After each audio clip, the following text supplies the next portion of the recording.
Existe algum fundo de verdade na informação que vem da Argentina e dá conta de que Dario Benedetto está perto do Flamengo? Vídeo de hoje do canal do Nicola traz a resposta e te atualiza também sobre Mário Rui. Lá em Portugal já tem quem crave que o lateral esquerdo português é novo reforço do São Paulo. Falo ainda sobre Ivan Cavaleiro, atacante português oferecido ao Corinthians, para completar disputa por um lateral que joga no Burnley, tem 3 clubes brasileiros de olho, incluindo o Botafogo. Falo sobre os times que mais entraram em campo no Brasil na atual temporada, risco de demissão de Fernando Seabra no Cruzeiro, as últimas do mercado, bastidores, finanças e muito mais.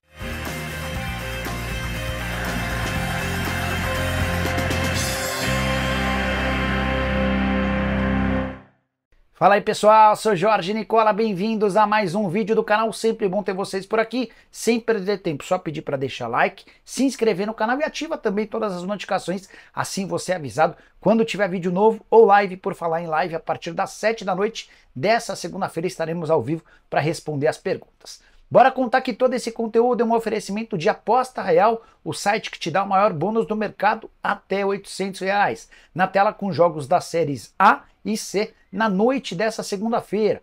Na Série A tem Vitória e Cruzeiro, Cruzeiro com um time misto, tô imaginando um empate. Na Série C, Tombense e Botafogo, vou de vitória do Tombense, tem também Ferroviária e Volta Redonda, vou na vitória da Ferroviária. Aposte no que quiser. Importante é clicar no link que está no comentário fixo, fazer seu cadastro, só não esquece de utilizar o código CNICOLA, tudo junto em maiúsculo, como eu estou mostrando na tela, para ter direito a esse bônus de boas-vindas que pode chegar até R$800. Combinado?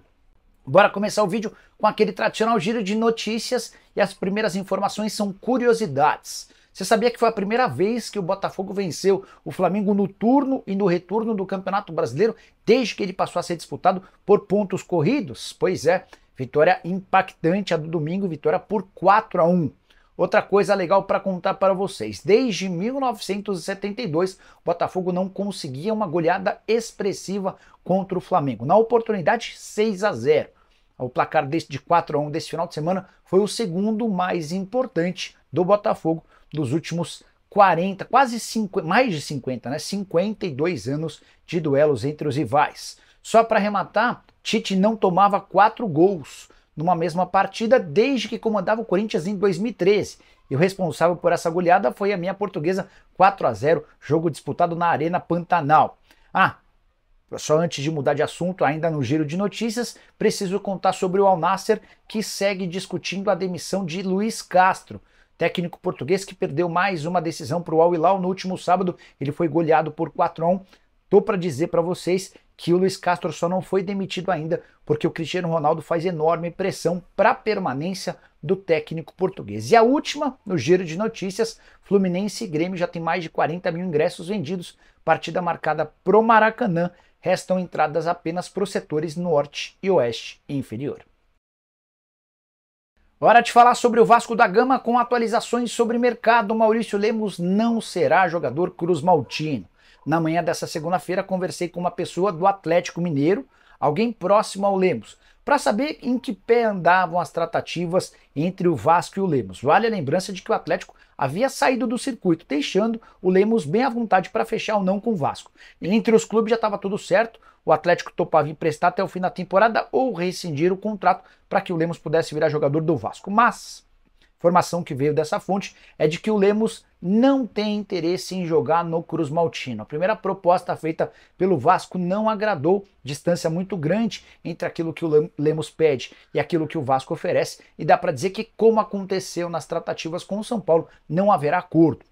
É importante contar também que surge sempre com frequência a notícia de que o Lemos só aceita deixar o Atlético se houver o pagamento de uma dívida que o Galo tem para com ele. O Atlético assegura que não há dívida alguma, que essa especulação surgiu de forma absolutamente falsa. Como o Lemos não tem se pronunciado, a gente não consegue saber o que há de verdade nessa segunda parte da história. Só para completar, vale a lembrança de que o Lemos tem contrato até dezembro de 2025 e está completamente fora dos planos do técnico Gabriel Milito. Não joga desde 23 de junho. Na oportunidade foram 23 minutos em campo contra o Fortaleza. Salário alto de 400 mil mensais. O Atlético gasta 400 mil com o Lemos e 500 mil com Allan Kardec. quase R$ 1 milhão por mês por uma dupla que não faz parte dos planos. Antes de mudar de assunto, só contar que Marlon, zagueiro de 28 anos de idade, é uma possibilidade no Vasco, atleta que estava no Fluminense, ele rescindiu seu contrato porque tinha um acordo fechado com o Al Ain dos Emirados Árabes. Foi para lá, teve uma reprovação nos exames médicos e está à disposição do mercado. A saideira sobre o Vasco, Marco Vanzini, empresário que negocia a contratação de Jean Menezes, um atacante de lado de campo chileno, esteve no CT do Vasco hoje, inclusive chegou a fotografar. Pequenos detalhes burocráticos separam o Cruz Maltino do anúncio de Jean Menezes como reforço. Hora de falar sobre o Galo, quero te atualizar sobre o interesse do Everton, clube inglês, no atacante Alisson de só 18 anos de idade. Nos últimos dias, o Everton fez contato com o staff do jogador e também com representantes atleticanos. A proposta ainda não foi apresentada, mas certamente será feita ainda nessa janela de transferências, com a lembrança de que a janela na Inglaterra se encerra em 1º de setembro. O Alisson tem só 18 anos de idade, contrato recentemente prorrogado até o fim de 2027 e multa rescisória de 60 milhões de euros. É óbvio que o Atlético não espera por uma proposta desse tamanho e nem vai vendê-lo apenas por essas cifras. Essa é uma garantia, é um suporte que o Atlético tem caso não queira vender o jogador. E nem é o caso, tá? Se pintar uma proposta razoavelmente boa, o Alisson deve ser negociado. Atleta que na atual temporada tem 24 jogos, 2 gols e uma assistência, voltou a jogar agora em agosto, depois de um tempo machucado. 6 minutos em campo contra o São Lourenço e mais 28 minutos diante do Cuiabá, atleta revelado na base do Galo. Antes de tentar a contratação do Alisson, o Everton já havia feito contato com o Barcelona por Vitor Roque, mas cifras não casaram e hoje o atleta do Atlético é o novo alvo do clube inglês. Bora falar agora sobre Fernando Seabra, o técnico do Cruzeiro, corre risco de demissão. A semana é absolutamente decisiva pro treinador, que é o único do atual comando do departamento de futebol do Cruzeiro que não foi alterado depois da mudança de dono. A partir do momento em que o Pedrinho BH assumiu o controle do Cruzeiro no lugar do Ronaldo Fenômeno, todo mundo foi trocado. O diretor de futebol, o gerente, enfim. A única exceção foi o Fernando Seabra, que se manteve no cargo, até porque os resultados dentro de campo eram muito bons. Ele consegue levar um Cruzeiro que pouca gente apostava e um dos times que brigam na parte de cima da tabela.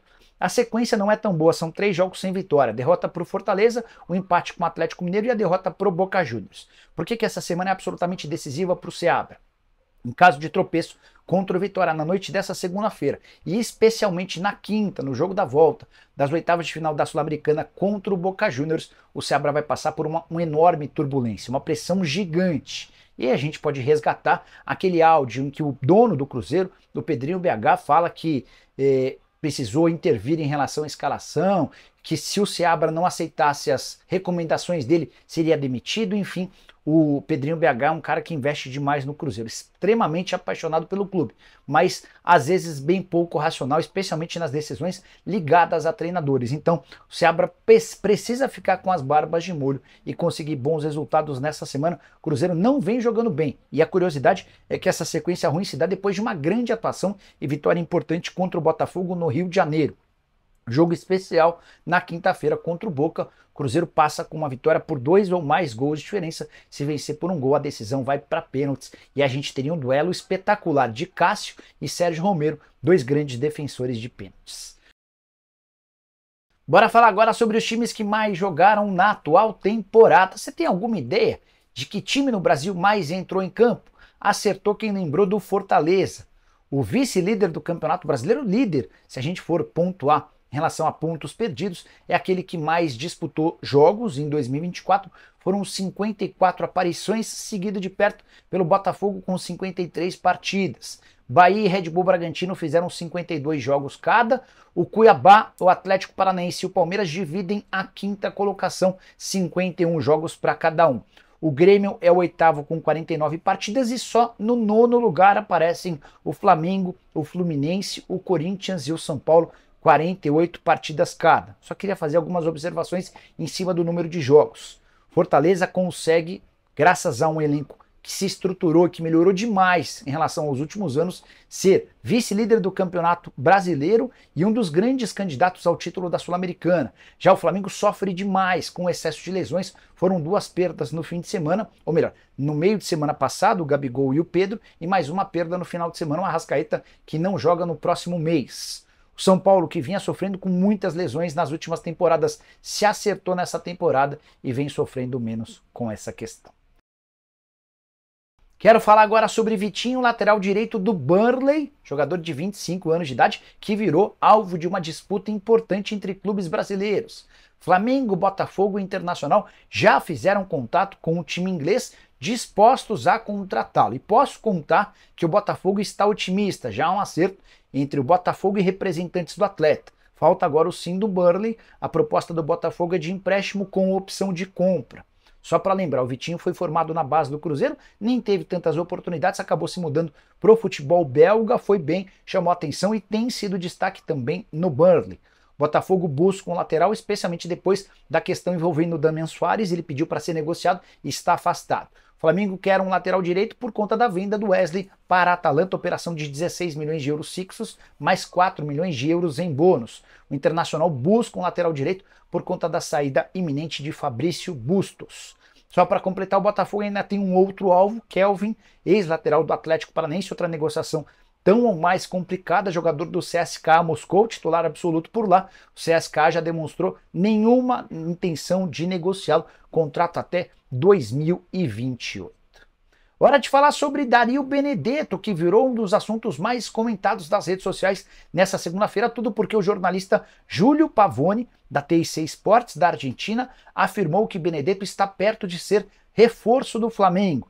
Para aumentar a especulação, Benedetto passou a seguir o Flamengo nas redes sociais. Pronto, foi suficiente para que o nome dele se tornasse um dos mais discutidos e muitos rubro-negros se dividindo, alguns extremamente favoráveis por entender que o centroavante de 34 anos de idade, que pertencia ao Boca Juniors, é muito mais solução do que o Carlinhos, outros entendendo que o Benedetto seria um enorme atraso. O que eu posso contar para vocês? Antes de gravar o vídeo, conversei com uma fonte no Fla que não confirmou a intenção e a negociação em andamento. O Júlio Pavone chegou a afirmar que o Tite telefonou para o Benedetto dois dias atrás e perguntou sobre as condições dele, sobre a intenção dele de jogar no Brasil, e o Benedetto teria visto com bons olhos. Não descarto, até acredito que o Benedetto adoraria jogar no Flamengo. Ele recebeu consultas de outros clubes menores do Brasil e chegou a indicar a possibilidade de acerto. Com o Flamengo, certamente, seria um grande trunfo, um enorme presente para ele. O problema é a atual fase dele, jogador que convive com várias lesões. Na temporada antes de ser dispensado pelo Boca, a rescisão do contrato aconteceu na metade do ano, eram só 13 partidas disputadas com um mísero gol. E eu não sei se investiria no Benedetto, acho que o Flamengo tem dinheiro para trazer um centroavante maior. E você, o que pensa sobre o tema?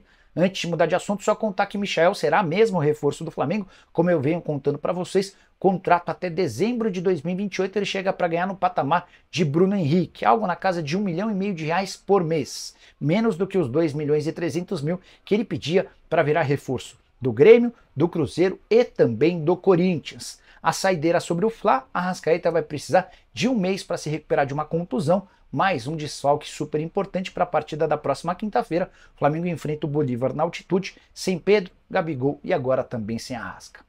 E essa história de que Mário Rui, lateral esquerdo português de 33 anos de idade, é novo reforço do São Paulo? O site O Jogo de Portugal, além de outros setoristas que cobrem o futebol italiano, já estão cravando que é um acerto do São Paulo com o Mário Rui e também com o Napoli.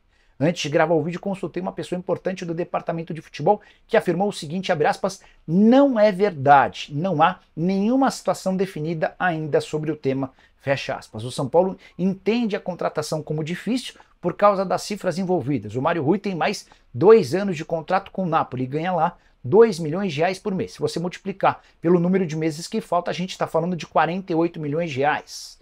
O Napoli quer a rescisão de contrato, mas não pensa em pagar nada ao atleta. Já o São Paulo precisa que exista um acordo entre o jogador e o Napoli e depois que o Mário Rui aceite uma enorme redução salarial, nem se cogita a possibilidade de o tricolor pagar cifras tão altas para um lateral esquerdo de 33 anos de idade. São Paulo não descarta o Alexandro, mas trabalha nessas duas frentes em busca de um jogador para a posição. Prometo ficar de olho. Qualquer novidade eu conto para vocês, beleza? Bora com atualizações a respeito de Ivan Cavaleiro, ponta português de 30 anos de idade, sugerido nos últimos dias para Corinthians e Flamengo. Cheguei a contar para vocês que ele vê com bons olhos a ideia de atuar no Brasil. Costuma passar férias por aqui e sabe do tamanho dos dois clubes mais populares do país. Antes de gravar o vídeo, consultei uma pessoa próxima ao atleta. Cavaleiro, que está livre no mercado desde que deixou o Lille no dia 30 de junho, ele tem mantido a forma física lá em Portugal. O Flamengo já descartou a contratação do Cavaleiro depois de se acertar com o Michael. As conversas com o Corinthians prosseguem. Ainda não há uma proposta do Corinthians para esse jogador e a ideia do Cavaleiro é deixar para decidir seu futuro na próxima semana, a última semana antes do fechamento das ligas lá no futebol europeu. A prioridade segue sendo aguardar por um grande clube da Europa. Se essa proposta não vier, aí ele pode facilitar a vida para fechar com o Corinthians. Passagem dele pelo Lille, na França, de 23 partidas, 1 gol e 2 assistências. Atleta revelado na base do Benfica, com passagens por Mônaco, Wolverhampton, Fulham e Alanyaspor. Jogador de muita velocidade, drible e que tem no Brasil um dos países que ele mais gosta. Costuma passar férias, tem amigos por aqui e já disse para essas pessoas próximas que atuar no Brasil seria algo interessante. Antes de mudar de assunto, só contar também que o Corinthians fechou o primeiro semestre de 2024 com um prejuízo de 30 milhões e 300 mil reais, ou seja, os gastos superaram as receitas em 30 milhões. Com detalhe, a previsão era de superávit. Para esse período, superávit de 15 milhões e 300 mil. A dívida bruta do Timão saltou de 1,9 bilhão de reais para 2 bilhões 150 milhões de reais. E a saideira do giro, a respeito do Corinthians, o principal responsável por esse saldo negativo nos 6 primeiros meses do ano foi o aumento das despesas financeiras alvinegras. Curtiu o vídeo? Deixa like, se inscreve no canal e reapareça aqui no canal às 7 da noite. Tem live do Nicola, você manda pergunta, eu respondo o que eu não souber, fico com o WhatsApp aberto para te manter informado. Abraço, tchau!